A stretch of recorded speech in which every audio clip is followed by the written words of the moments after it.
everyone, this is Lomi, and today it is finally time to start casting Rhyllyn's custom sculpted parts. I'm starting with some plasticine clay and then pushing the hands down into it. I'm going to be making 2-part molds.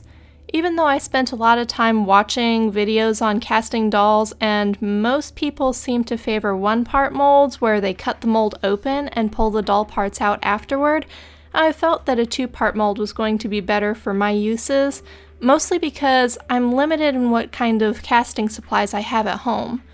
I don't have a vacuum chamber for degassing or a pressure pot to remove bubbles, so creating a 2-part mold seemed like the best choice.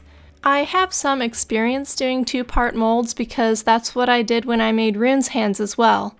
Unfortunately for me, the silicone that I ordered was ordered back in March, and then due to really slow shipping, it ended up getting here and being expired, so I had to run out and get a totally new to me material. They're sending me replacement silicone, but it's going to take a few weeks to get here, and I don't want to wait that long. I want to get this project done. So, ironically, I'm making the molds for the new silicone out of the box that the expired silicone came in. The silicone that I got is Alumilite High Strength 3, which is supposed to be really stiff but good for fine details, so we'll see how that works. One oddity that I noticed right away was that the instructions say to mix the catalyst with 1 ounce of the mold rubber, but then it gives you milliliter cups, so I had to stop and look up how many milliliters are in an ounce because I'm an American and I don't know these things. It seemed kind of weird to me that the packaging would have instructions that didn't match up with the supplies that they gave you. It seemed like it was inviting a problem. While I have used Alumilite's mold rubber before, which is actually silicone, so I don't know why they call it mold rubber, I used a different type that was a lot softer than this, and I wasn't sure if they were going to work the same way. Regardless, once the silicone is mixed, I pour it into the molds over the hands, trying to get it at the lowest part of the mold so it can flow in over everything else on its own. There are a lot of bubbles in the mix, so I try to pour it in a really thin stream because I don't have any way to off-gas this or get the bubbles out.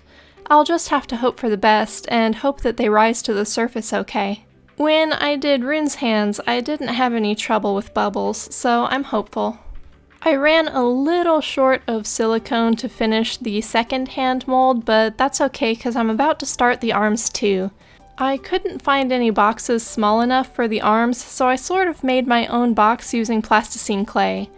Normally when you're doing this, you would probably use something like clear acrylic, but I didn't have any of that, and I wasn't able to find any locally that wasn't really expensive, so I just am going to use the clay and hopefully it'll work out. In the past, I built mold frames using Legos, but my daughter has built this really big castle on a Lego table that my husband just made for her, and she has informed me I am not allowed to take any of those bricks. You'll notice that the arms have drinking straws with clay pushed into the ends run through them, and that is so that I won't have to drill string channels through the arms later on.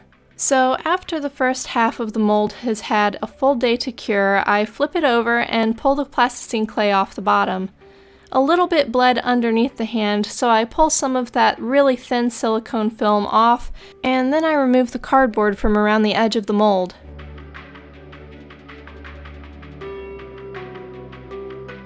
To get to the bottom of the arm pieces, I just pull the bottom off that clay box that I made.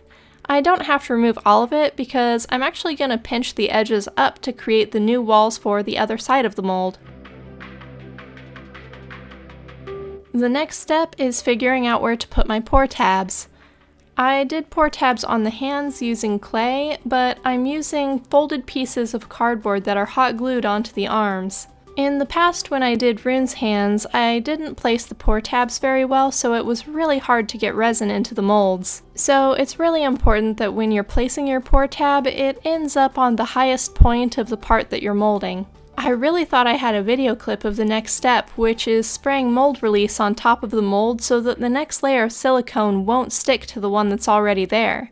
But apparently that video clip vanished, so When I did Rune's hands, I used petroleum jelly and ended up not liking it because it left sort of a brush stroke texture on the back of his hand.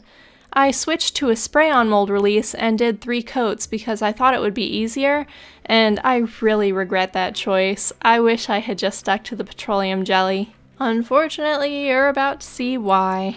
The second layer of silicone takes another full day to cure, and then it's time to pop these open and see how my molds turned out. When I went to pull the halves apart, they did not come apart. In spite of the very thick coating of mold release, the silicone still fused to itself pretty much completely, so I'm going to have to cut my molds apart anyway, just the same as if I had done 1-part molds.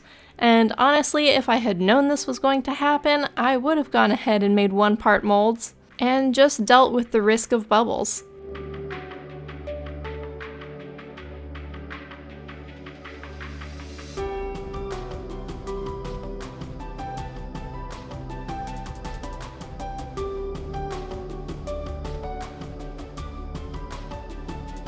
Cutting the molds open was incredibly stressful because I didn't want to damage the parts that were inside, just in case these molds didn't turn out. I tried to be as careful as I could.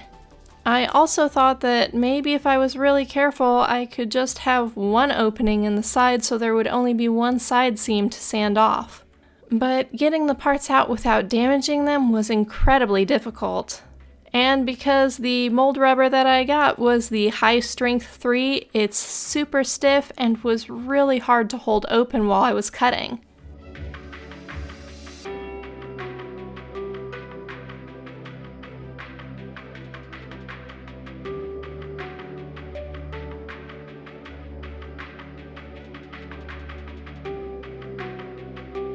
You can't tell from just watching my hands, but the whole time I was cutting the hand molds open, I was sweating bullets because I was sure I was going to end up cutting into the hands and messing them up. But what actually happened was so much worse than that. Yeah.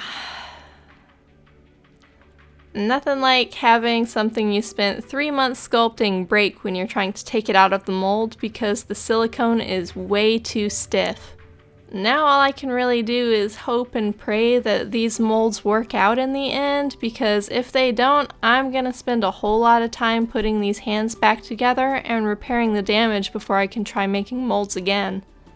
The good news is that the molds did end up looking pretty nice. They're pretty clean, so I don't think I'm going to have trouble with them. But it's still incredibly disappointing to come this far and be this careful and still end up having damage to my original. I thought being extra careful when removing the hand from the other mold would help, but it didn't. That one managed to break too. So with any luck this'll turn out, because I would hate to have wasted a bunch of money on supplies that suck and then just have destroyed masters to show for it. But this video is already getting kind of long, so that's where I'm going to stop, and next week we'll find out how well these molds work. Thanks for joining me again. Bye.